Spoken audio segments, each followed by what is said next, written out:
Hello, I'm Valerie and I'm 50 years old. This story is going to be pretty long because it did happen throughout a couple of years, but I can tell you that my daughter and I are out of the whole toxic situation and are living much happier lives than I ever thought we'd be able to live. This story starts with me meeting my husband, Ted, through some mutual friends.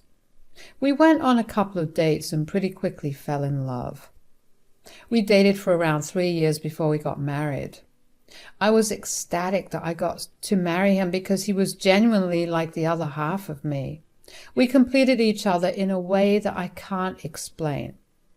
After a year of marriage, Ted began asking me to start trying for a baby.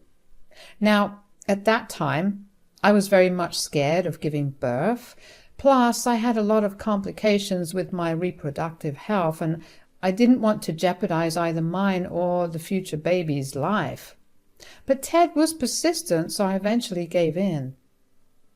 My entire pregnancy was a trying time because of my many complications. Pregnancy became a huge pain. But Ted was very patient and caring in the first 3 months, until he began frequently traveling for work. It only got harder from then on. But Ted did make it in time for the birth of our daughter, Kendall. Ted and I lived in a pretty big, cozy apartment that was rented. We had no plans to move because we knew that we weren't stable enough to buy a house. When I was around 7 months pregnant, we had a new neighbor move into the apartment next to ours. Even though Ted was very hesitant and against us going to meet her, I felt like both of us being pregnant would lead to some connection. So I dragged Ted over to her apartment door and rang the bell. "Hello, I'm Valerie, and this is my husband, Ted. We're your neighbors, and we just wanted to introduce ourselves." "It's lovely to meet you guys. My name's Cassie. Why don't you come on in?" "I'm sorry if this is weird, but I just thought that it would be lovely to have another companion who's also pregnant like me. Ted has been really busy with work trips and I could use the company." "Tell me about it. I was about to come over later on this evening anyway because I could use the help too." "Where's your husband?" "Oh, I don't have one. The man who got me pregnant ended up abandoning me, so I had to raise this little one all by myself." "Oh, you poor thing. We're always right across from you if you ever need anything, okay? Even if I may not come to help you out, Ted will be right there." "Oh, no, I wouldn't want to be such a bother." "Nonsense. It would never be a bother for us, right, Ted?" Yeah. At that time, I did think it was pretty odd that Ted seemed so uncomfortable with Cassie. I mean, what reason did he have to be uncomfortable? I had pretty much desensitized him to the gross parts of pregnancy, and there was no way he would have to witness Cassie in that light. Not to mention, at best, he'd only have to run small errands for her. I tried to ask him about why he looked so uncomfortable that day, but he told me to just forget about it and that he was tired. I let it go because I saw no reason to ask him anymore, although if I had pressed further at that point, I would have probably saved my daughter and me a lot of pain. Anyway, Cassie and I spent a lot of time together and bonded over our pregnancies. Ted seemed very uncomfortable with the whole thing, but refused to tell me why. He would just tell me it was weird that I randomly became friends with a stranger, but isn't that how people make friends? After I gave birth to my daughter, Kendall, life became even fuller. Ted and I got really busy with adjusting to our new routines, but we also kept Cassie in mind. I mean, I barely managed to get through my pregnancy, and I had Ted's help. I couldn't imagine what it must have been like for Cassie. Anyways, 3 months after I gave birth, Cassie did too, and she had a baby girl named Maeve. Since we lived so close together and our kids were so close in age, the two of them grew up really close. We would have a bunch of play dates for our girls, which I have to admit we also used as downtime for us. Overall, we had a pretty picturesque life. As the years passed, the girls grew older and began to find comfort in each other's homes. That was until they were in their first year of high school. Maeve suddenly stopped coming over and Kendall refused to see her. Of course, as any mother would be, I was very concerned. At first, I thought it was just a silly little fight that both of them had and were refusing to mend things, but then months passed and the animosity between them only grew worse. So I sat down with Kendall one night and asked her what had happened. "Honey, I know you don't want to talk about it, but could you please tell me what went down between you and Maeve?" "Mom, I don't want to talk about it." "I know, but you guys used to be such good friends. Hell, you grew up together. What happened?" "Look, I wish I had the answer to, okay?" "Huh? What do you mean?" "I don't know, Mom. We had our summer break, and when high school started, Maeve just started ignoring me. She refused to talk to me and even began to poke fun at me with her friends." "What? Why would she do that?" "I have no idea. I tried to talk to her many times, but she would either look at me with disgust or she would mock me and make fun of me." "Oh, honey, that's horrible. Do you want me to speak to Cass?" "No, please don't. It will probably make things worse for me in school." All right. My mouth's sealed. But if Maeve ever does anything too bad, you need to promise me that you'll come tell me about it." "I promise." Curiosity was gnawing at me. I wanted to know why Maeve started behaving that way so badly, but I had no way of doing it. Besides, I did note that Cassie never approached me about the girls not hanging out anymore. In fact, she barely ever spoke to me. I realized that I never made the attempt to talk to her either. So I tried to change that, but Cassie would always be too busy to talk. Sometimes Maeve would answer the door whenever I went over, and she would look me over with disgust, and I immediately understood how Kendall must have been feeling. I tried to talk to her too, but she would just walk away from the door and call for Cassie. Eventually, we just didn't speak that much. Life carried on as if normal. In my daughter's final year of high school, I began planning out our finances to support Kendall. I didn't want her burdened by any student loans because I knew firsthand just how long it took to clear them off. Not to mention, with the economy that we were in, she would have taken even longer. The stress of having to repay a loan was not something I wanted her to ever feel. That was why Ted and I planned way ahead and began saving a year before Kendall was born. We only wanted the best for her. She knew about this savings account we had for her, and she knew just how much was in it. There was enough money in it to allow her to go to an Ivy League and still have some left over for her to use however she wanted. Kendall and I were shortlisting colleges one day when I decided to have a look at the savings account we had for her. It just always brought me joy to see how we had ensured a good life for her. But when I saw the account, my heart dropped. Over 2/3 of the amount was gone from it. I tried my best not to freak out in front of Kendall, but I did ask her to go to her room because I had some things to take care of. When she left, I began fully losing my mind. Where could so much money have gone? I looked at the transaction history and saw that it had been withdrawn at an ATM. There was only one person other than me who had access to this account, and that was Ted. I didn't know why he would possibly have needed to withdraw so much money from her account, but I remember just praying really hard that he had not used it up already.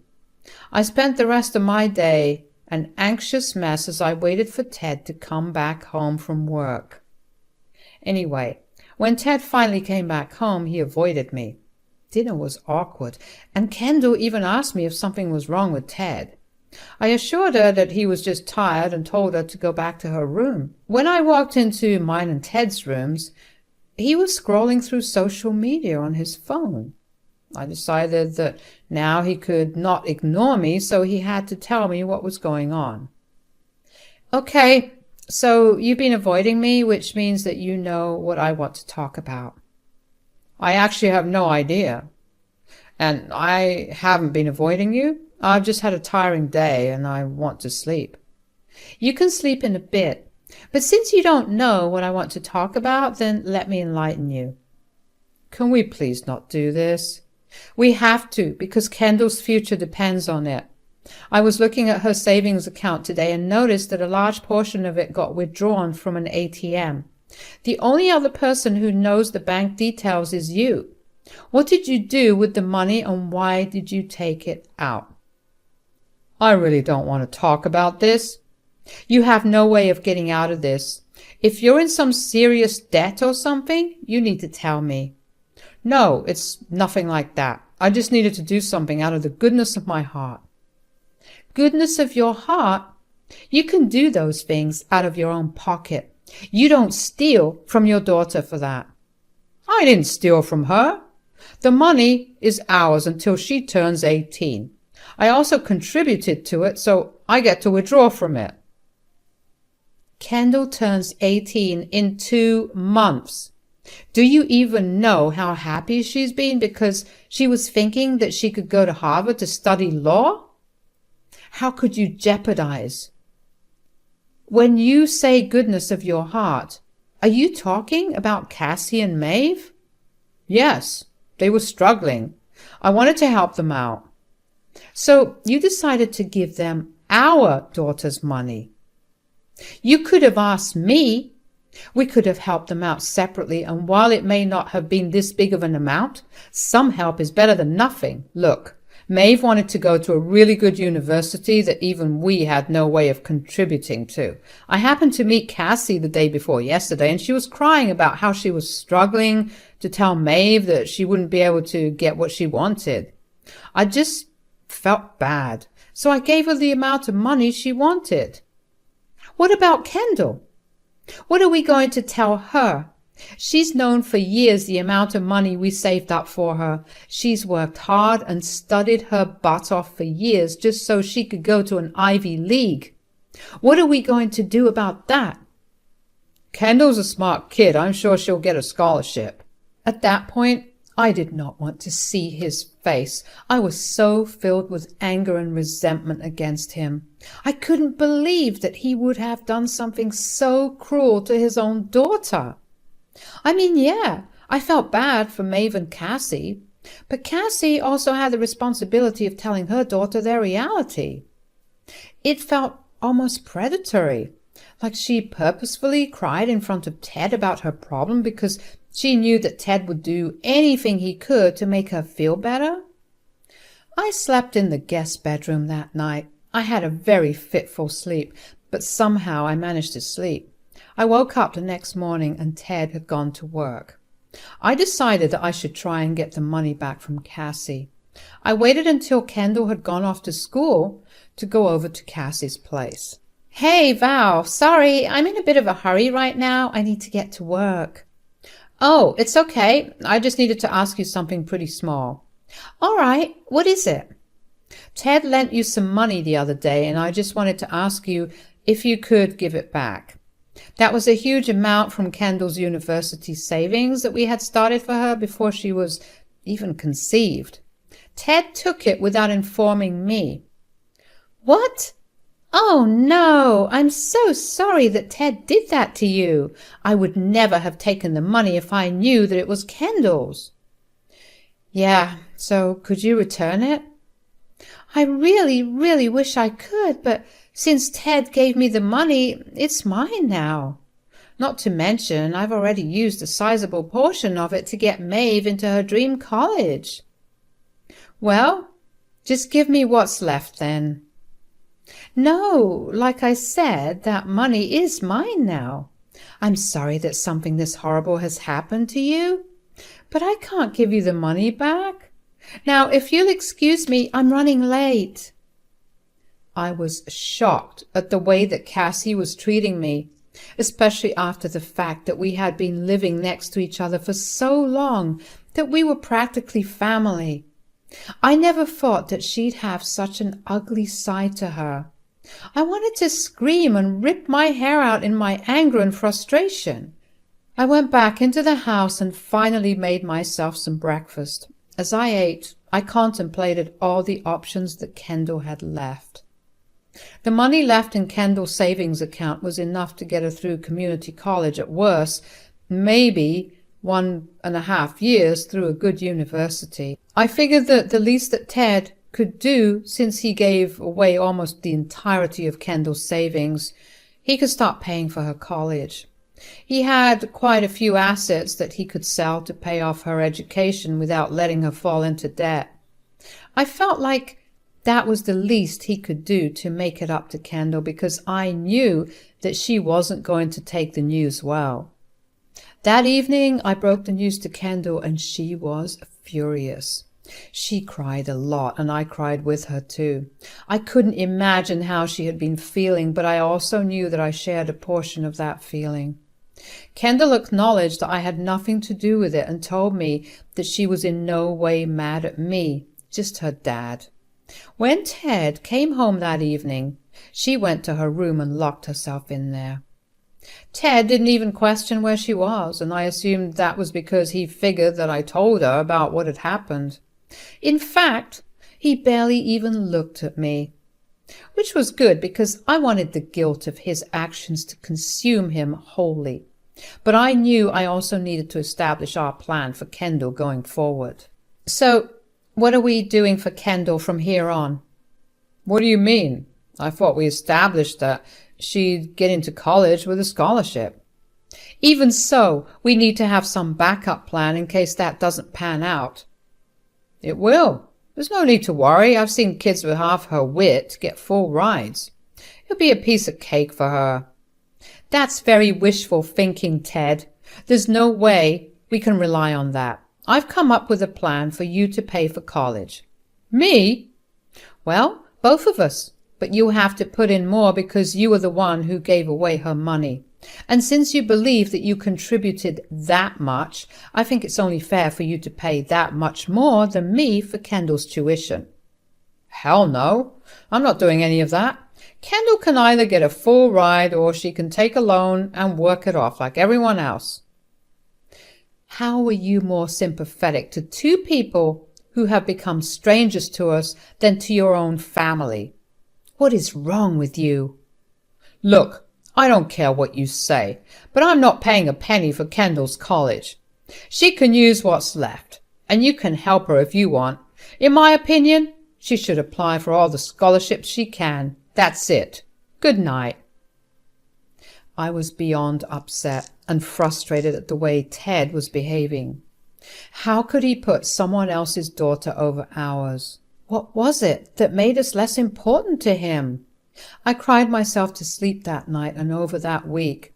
I kept asking Ted to reach a compromise and provide for his daughter in some way at least, but he refused to budge. He even got his mother, Ophelia, involved in it. If there's one thing you should know about Ophelia, it's that she absolutely hates my guts. She can't stand me, and she makes it known in every way possible, from insulting me to downright physically hurting me by accident. Ophelia loved to go against everything I said and did, even if I was the right one in the situation. So, with Ophelia on his side, Ted saw no reason to give in to my demands. Kendall completely stopped talking to Ted and Ophelia.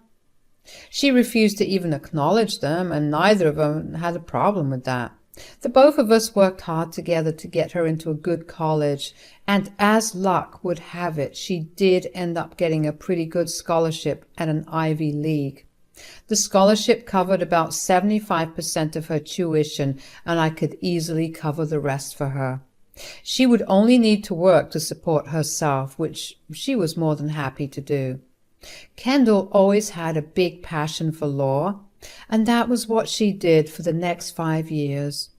She rarely came home. Instead, I flew over to visit her. Life at home was unbearable to say the least. Ophelia moved in with us and constantly tormented me. Ted and I stopped talking and lived like we were roommates. It was only a matter of time before one of us initiated a divorce. I stayed because I knew that getting a divorce would severely dent my finances, and Kendall had dealt with enough issues regarding finances. After Kendall graduated from college, she got herself a good job and started to finally settle down. That was when I initiated the divorce filing. Before I handed Ted the papers, though, I wanted to save up a good amount of money so I had something to fall back on. And that was how I took another 2 years to get out. Just a few days before I was going to hand Ted our divorce papers, Kendall suddenly showed up at our house. I was surprised, but also really happy to see her. She greeted me with a big hug and told me she had some big news to share and that she was going to get her money back. I asked her what she meant, and she just asked me to call Ted and Ophelia downstairs. "Oh, hi, Kendall. What are you doing here?" "Nothing much, actually, except I happened to find something really interesting." "Ugh, you're a disgusting lawyer. Why have you brought your filth into this house?" "I would shut my mouth if I was you, Grandma." "That is no way to speak to your grandmother." "Whatever.